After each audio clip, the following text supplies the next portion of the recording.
El problema es que los padres no tienen una comunicación adecuada para entablar una relación con sus hijos para poder ayudarlos con cualquier inquietud que tengan ellos. Por eso los jóvenes en la actualidad toman estas decisiones de drogarse a muy temprana edad.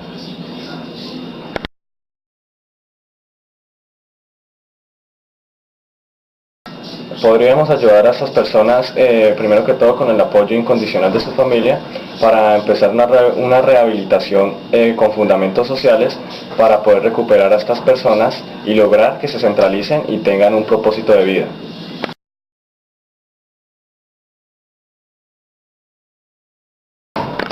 Rehabilitándolos con personas profesionales idóneas en la materia, además con el apoyo de salud, educación y alimentación, para que estas personas logren un proyecto de vida adecuado.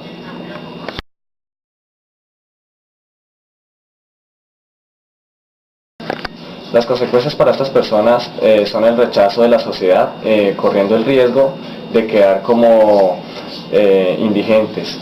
Lo que pasa es que también su futuro económico y familiar podrían quedar frustrados.